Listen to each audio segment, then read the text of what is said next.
Bismillahirrahmanirrahim. Assalamualaikum warahmatullahi wabarakatuh. Kami dari kelompok 13 kembali akan memaparkan materi yang terakhir, yaitu materi ke-7, ialah regresi linear. Perkenalkan, nama saya Muhammad Taufik Awadi. Perkenalkan, nama saya Muhammad Rizko Badursulan. Perkenalkan, nama saya Andi Muhammad Fadil Wahyudi. Selanjutnya, saya persilakan kepada teman saya untuk memaparkan materi Excel pada materi berikut.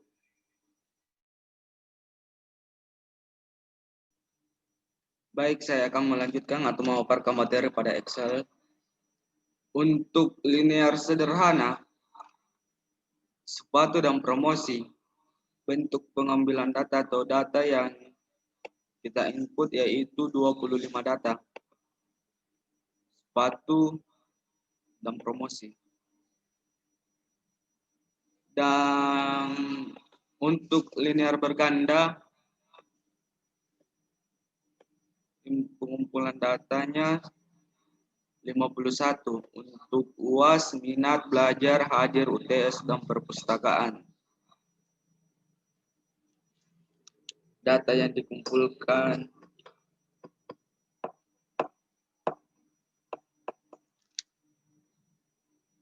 untuk UAS, nilai yang diperoleh berapa dari data yang akan kita input, dan minat berapa orang yang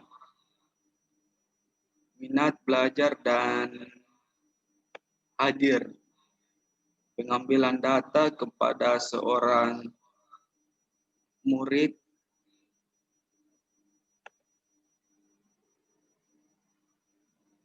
mungkin itu yang bisa saya jelaskan pada pengambilan data untuk Excel-nya. Selanjutnya saya persilakan kepada teman saya untuk melanjutkan materi ke SPSS. Selanjutnya, saya akan menjelaskan lanjutan dari pembahasan Excel tadi, yang sekarang ialah step-step untuk melakukan atau mencari hasil SPSS-nya. Pertama, kita buka variabel view, kemudian pada tabel name ini kita pindahkan ke tabel label, yaitu satu sepatu, dan yang kedua promosi. Kemudian pada value,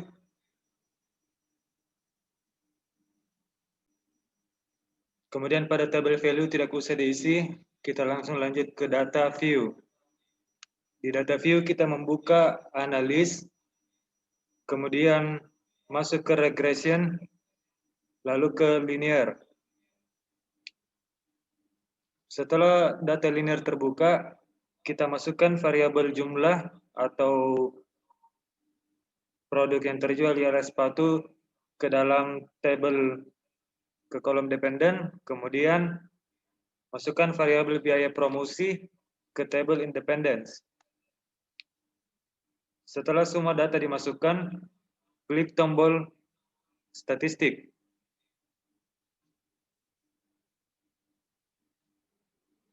Lalu pilih opsi Darwin-Watson dan deskriptif. Kemudian klik continue. Dan selanjutnya klik tombol plots. Setelah tabel plots terbuka, pilih histogram dan normal. Normal probability plot. Masukkan variabel SIED ke tabel ke kolom Y dan ZPRED ke kolom X. Lalu klik continue dan klik tombol save. Pada kolom save, pilih residual dan atau standardizer.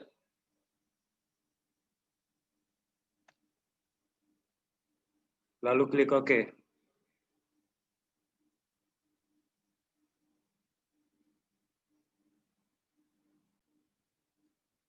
Inilah hasil data pada tabel linear sederhana, di mana terdapat tabel deskriptif statistik, correlation, variable enter or remove, model summary, ANOVA, koefisien, dan residual statistik. Dan terdapat tabel sebagai berikut. Itulah salah satu contoh pengerjaan spesies yang dapat saya jelaskan. Selanjutnya saya persilakan kepada teman saya untuk membaca hasil Word-nya.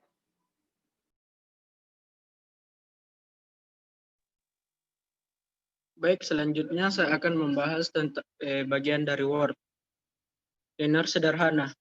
Contoh dari linear sederhana ialah seorang manajer pemasaran perusahaan sepatu ingin mengetahui apakah terdapat pengaruh yang signifikan antara jumlah produk yang terjual di kota yaitu Bandung dan Balikpapan selama tahun 2016 dengan biaya promosi yang telah dikeluarkan. Ini contoh hasil dari output SPSS. Tabel deskriptif statistik di atas menggambarkan nilai rata-rata dan standar deviasi dari variabel dependen dan independen. Rata-rata jumlah produk yang terjual adalah 135,92 unit setiap bulannya, dengan standar deviasi sebesar 9,77 unit. Rata-rata biaya promosi yang dikeluarkan oleh perusahaan sebesar 53,33 juta rupiah setiap bulannya dengan standar deviasi sebesar 180,03 juta rupiah.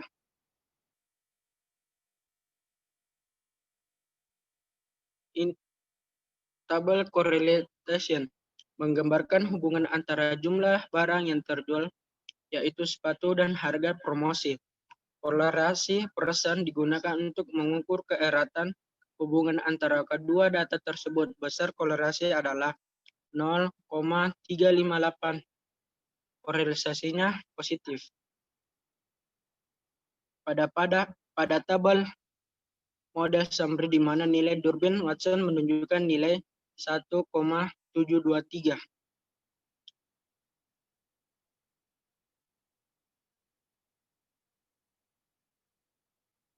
Selanjutnya data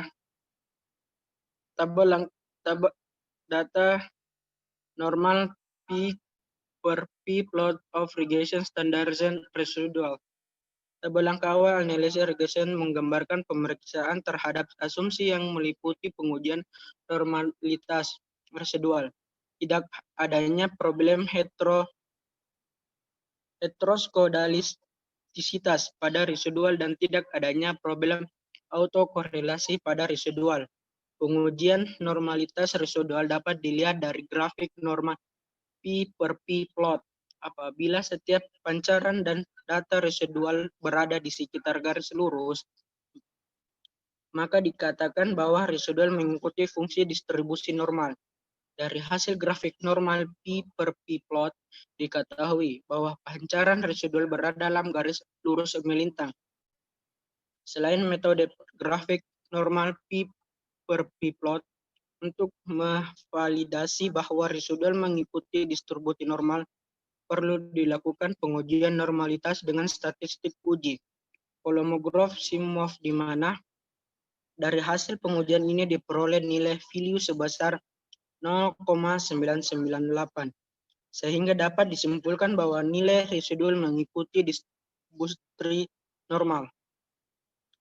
Selanjutnya scatter plot dapat dilihat pada nilai statistik residual Durbin-Watson, di mana nilai Durbin-Watson menunjukkan nilai 1,723 lebih besar dari nilai tabel Durbin-Watson pada atas sebesar 0,019. Nilai 0,019 diperoleh dari tabel Durbin-Watson dengan N24 dan K1, di manakah banyaknya variabel prediktor. Setelah terpenuhi asumsi analisis regresasi di atas, maka dapat dilihat hasil analisis regresi dari tabel model summary, ANOVA, dan koefisien.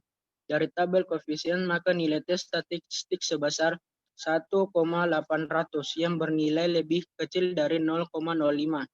Jadi, biaya promosi signifikan mempengaruhi jumlah produk yang terjual. Dari persamaan regresi di atas, apabila perusahaan tersebut tidak melakukan promosi, maka jumlah barang yang dijual sebesar 107,714 unit atau sekitar 108 unit. Sebaliknya, kenaikan biaya promosi sebesar 1 juta rupiah akan meningkatkan bawah faktor promosi. Sekian dari saya. Selanjutnya akan dibahas oleh teman saya.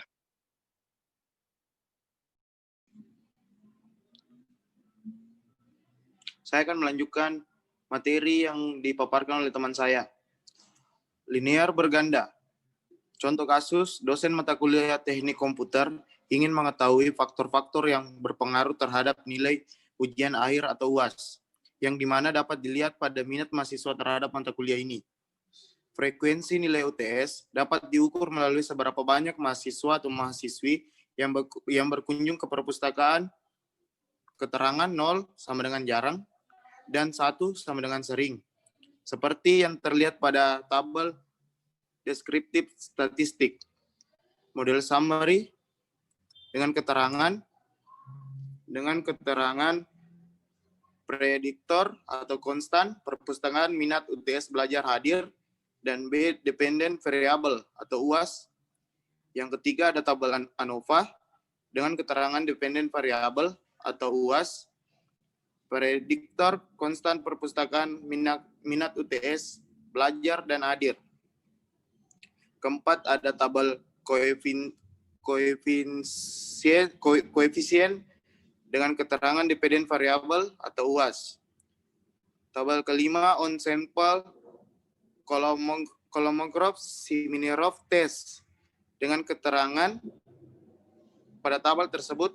Yang pertama, test distribution is normal, B calculated from data. Dan terdapat grafik normal P.P atau plot of regression standardized residual dependent variable.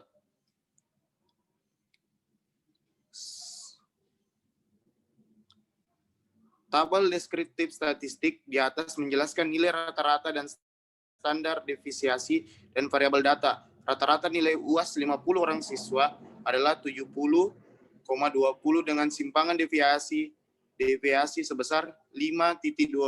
Rata-rata minat mahasiswa akan mata kuliah teknik komputer adalah 6,42 dari rentang 1 sampai dengan 10. Dengan standar deviasi 1.605, sedangkan rata-rata belajar mahasiswa dalam seminggu adalah 5,56 jam dengan simpangan deviasi sebesar 1,487. Sebanyak 97,20% mahasiswa menghadiri mata kuliah ini dengan rata-rata hasil ujian tengah semester atau UTS untuk mata kuliah ini adalah 69,14. Langkah awal analisis regresi adalah pemeriksaan terhadap asumsi analisis regresi.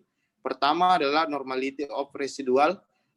Dari grafik normal P per P plot terlihat bahwa perencanaan residual berada di sekitar garis lurus melintang. Akan tetapi, untuk memvalidasi hasil ini perlu dibuktikan dengan pengujian statistik. Uji Kolmogorov-Smirnov yang menunjukkan nilai per value 0,793 atau lebih besar dari 0,05 sehingga asumsi normalitas residual terpenuhi. Pengujian asumsi kedua adalah independent of residual atau tidak adanya problem autorelaksi pada residual yang ditunjukkan oleh nilai Durbin-Watson, di mana nilai Durbin-Watson adalah 1,651. Hipotesis HO banding P sama dengan 0. Tidak ada korelasi positif atau negatif. HO banding P sama dengan ada auto korelasi positif atau negatif. Kriteria keputusan tolak hipotesis 0 apabila nilai Durbin-Watson D lebih kecil daripada D, atau 4 kurang D U lebih kecil daripada D per U, atau terima hipotesis 0 bila DU lebih kecil daripada D lebih kecil kurang D per U. Dari tabel model summary diketahui bahwa nilai Durbin-Watson D minus 1651 dan nilai batas alas Durbin-Watson tabel sebesar 1,771 dapat dilihat dari tabel Durbin-Watson dengan N50 dan K5, di mana K adalah banyak variabel prediktor karena nilai 4 kurang 1651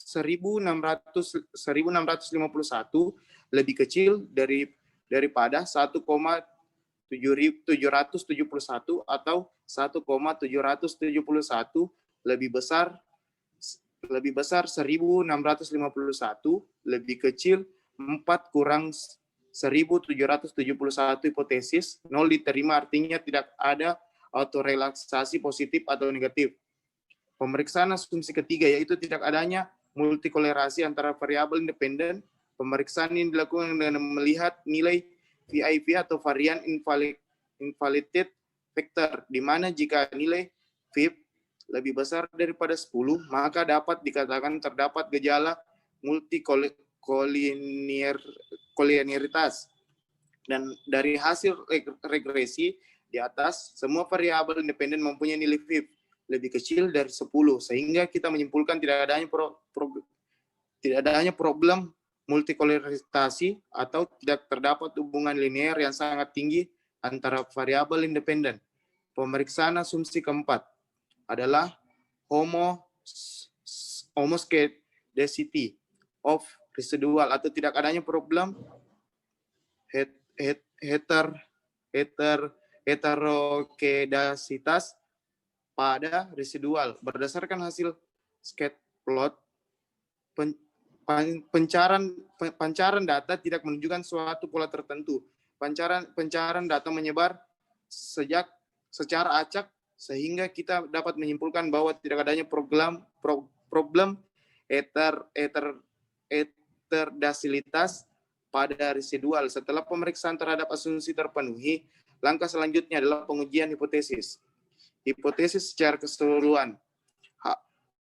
HO adalah secara keseluruhan minat siswa terhadap mata pelajaran ini, berfrekuensi belajar mata pelajaran ini dalam seminggu atau per jam, frekuensi menghadiri kelas, persen, nilai ujian tengah semester atau UTS, dan frekuensi berkunjung ke perpustakaan tidak mempunyai hubungan linear yang signifikan terhadap nilai ujian akhir semester atau UAS.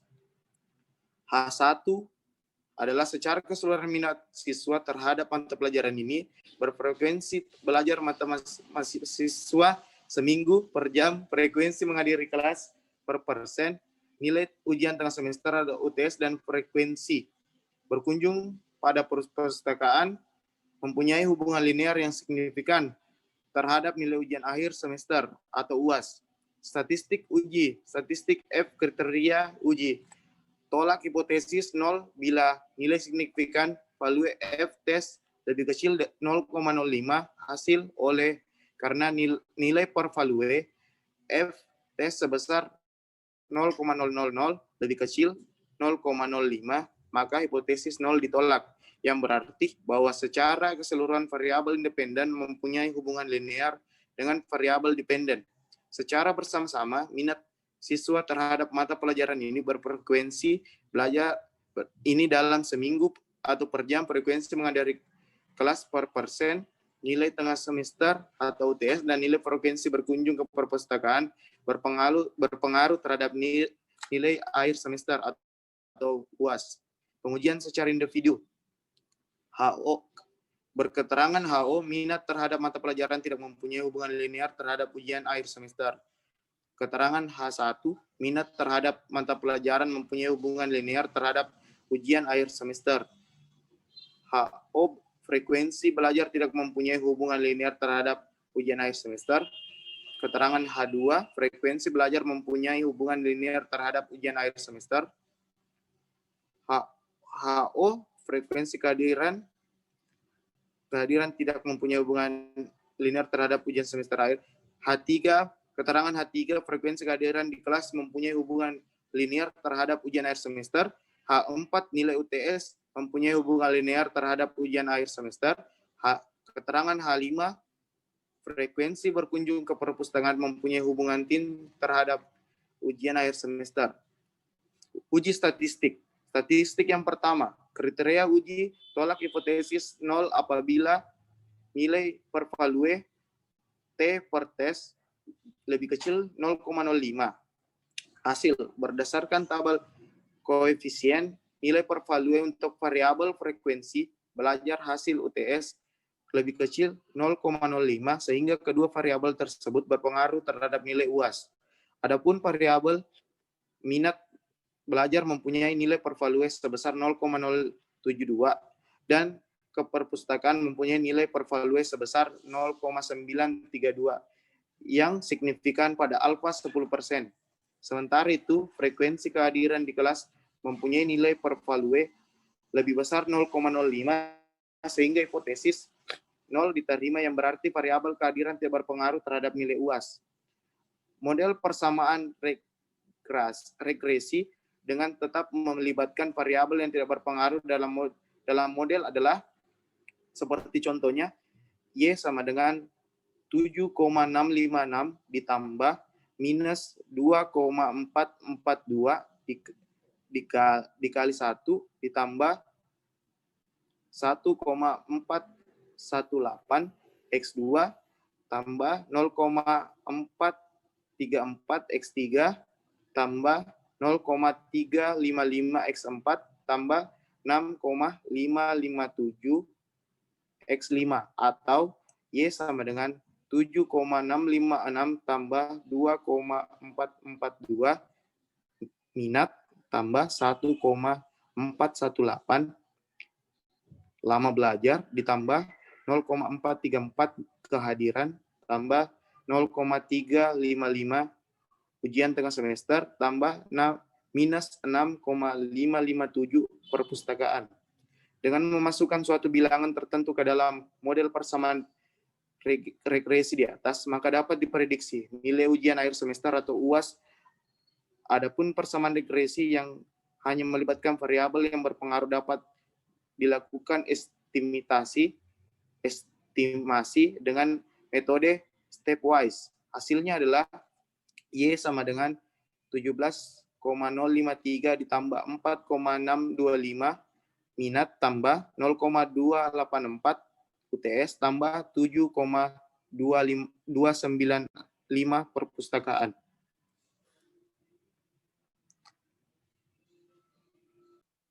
Itulah tadi pemaparan dari materi kelompok kami. Mohon maaf bila terjadi kekurangan kata.